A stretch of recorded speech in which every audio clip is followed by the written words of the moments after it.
कि 10 बजे के बाद 1 बजे तक 4 बजे सुबह तक गाड़ियां कहां से आती है, फॉर्च्यूनर, मर्सिडीज, इंडिवर, या ये गाड़ियां में फिर कौन जा रहा है और कहां जा रहा है।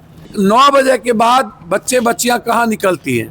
बिहार का लगभग मामला है मानवर, इसको समझिए भ्राता से। लगभग आप कंकर बाग जाइए, आप महेंद्रू जाइए, आप गर्दनी बाग जाइए, आप बोरिंग रोड जाइए, सर बुरी स्थिति है। मैं बार बार कहता हूं कि सीसीटीवी फुटेज 2 से 3 महीना साल भर के अंदर जांच किया जाए कि 10 बजे के बाद 1 बजे तक 4 बजे सुबह तक गाड़ियां कहां से आती है, फॉर्च्यूनर, मर्सिडीज, इंडिवर, या ये गाड़ियां में फिर कौन जा रहा है और कहां जा रहा है, क्या दिक्कत है इसको देखने में। 9 बजे के बाद बच्चे बच्चियां कहां निकलती हैं, इसके पीछे कौन है। मैंने कई बार कहा कि लगभग पैसे वाले, लगभग लॉज का बेटा दलाल है, लगभग लॉज का मालिक दलाली करता है। मैंने कहा कि वो एनओसी नहीं मिला, 6 माला बिल्डिंग, उस पर बुलडोजर, सम्राट बाबू गरीब पर तो बुलडोजर चल रहा है, उस पर बुलडोजर कब चलेगा। ये लॉजेज पर बुलडोजर आपके कब चलेंगे जिसका कोई रजिस्ट्रेशन नहीं है, कोई निगरानी नहीं है। हम हाथ जोड़ करके सम्राट बाबू से मांगेंगे, आप भाई हैं हमारे और आपकी ही बच्ची हैं, बचा लीजिए। बच्ची डरी हुई है, बच्ची डर के कारण पिता लेके चला न जाए, वह लॉज के खिलाफ बोलना नहीं चाहती है, क्योंकि इस कंट्री में निर्भया के बाद 67% घटना बढ़ी दिल्ली में, आप इसको समझिए। तो हम हर परिस्थिति में ये चाहते हैं कि दोनों जगह सरकार, सम्राट बाबू आपकी है, सीबीआई इंक्वायरी करा दिया जाए।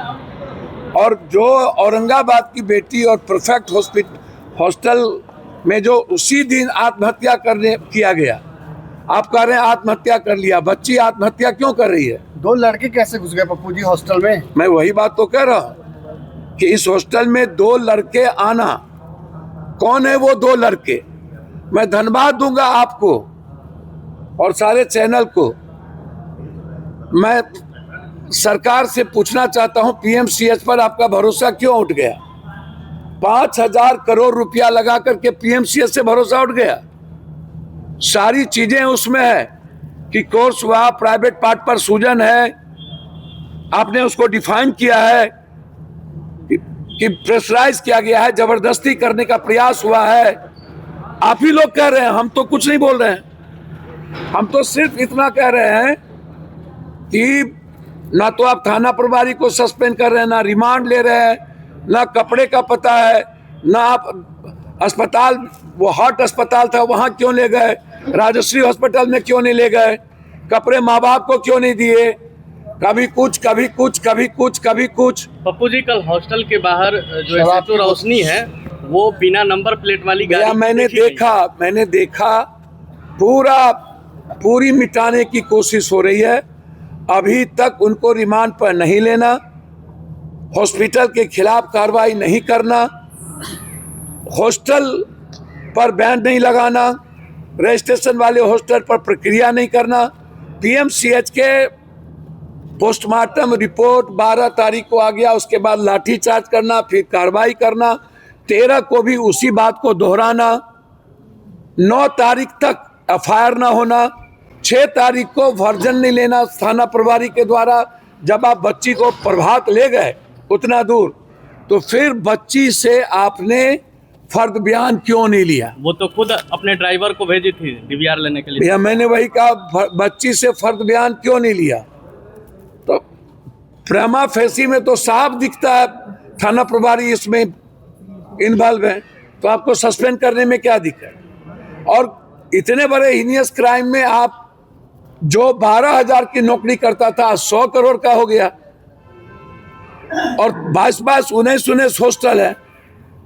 तो ये जो परफेक्ट हॉस्टल है, जो औरंगाबाद की बच्ची के साथ जो हुआ, और 2 लड़के बाद में प्रवेश करके, हमें तो साफ, मुझे तो साफ दिखता है कि वो दोनों लड़के उस बच्ची को मार दिया। मर्डर है। बिल्कुल मर्डर। पोस्टमार्टम रिपोर्ट नहीं दिया जा रहा जल्दी इन लोगों को। भैया तक पोस्टमार्टम रिपोर्ट, आप बिहार की जनता से भरोसा मत करो। बिहार की जनता भरोसे के लायक नहीं रह गई। इनको लड़ने की हिम्मत नहीं है, बोलने की हिम्मत नहीं है, और प्रशासन को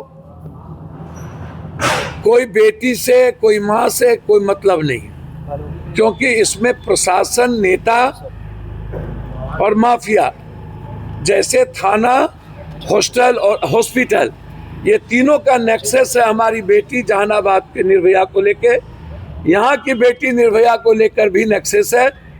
इन लोगों पर तुरंत एफआईआर होना चाहिए और परफेक्ट के जो मालिक है उसको अविलंब गिरफ्तार करके पूछताछ होनी चाहिए, जेल जाना चाहिए। वो दोनों लड़के की गिरफ्तारी होनी चाहिए।